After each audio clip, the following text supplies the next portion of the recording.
Tonight, a controversial move to reclassify marijuana as a less dangerous drug. The U.S. Drug Enforcement Administration is behind this push. WAAY 31 weekend anchor Rob Snead joins us live now. Rob, there are still a few more steps before this change happens. Dan, the White House Office of Management and Budget must review the DEA's proposal. Now, that proposal would recognize marijuana for its medical uses, but it would not legalize it outright for recreational use.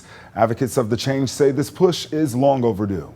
Fantastic. I mean, the fact of the matter is, when you talk about THC overdoses versus opioid overdoses, they're not even in the same boat. It's a message Joey Robertson has had since 2019 when he applied for an integrated medical cannabis license. The Drug Enforcement Administration has a proposal that would not only recognize medical uses of cannabis, but it would also acknowledge that it has less potential for abuse than some of the most dangerous drugs. The main thing is it's going to allow us to take advantage of several federal tax breaks as well that we can't currently utilize. And the reason that's important is by using that, we can then hopefully turn those savings back to our patients and being able to produce a more affordable product for them.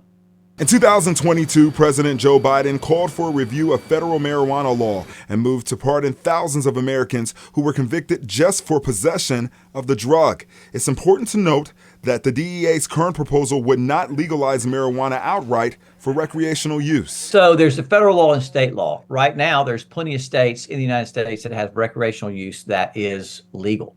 Alabama is not one of those states. Attorney Will League says right now marijuana is illegal in Alabama. Now, at this point, the Justice Department is moving to have marijuana declassified from a Schedule I drug, which is on the lines of heroin, to a Schedule III drug on the lines with steroids.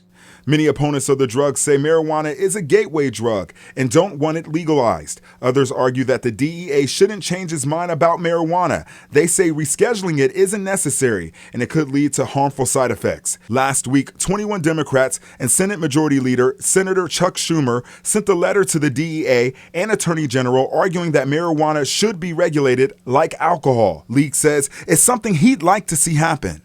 And so the effect of that is, under the criminal code, there would be less punishment for a possession charge.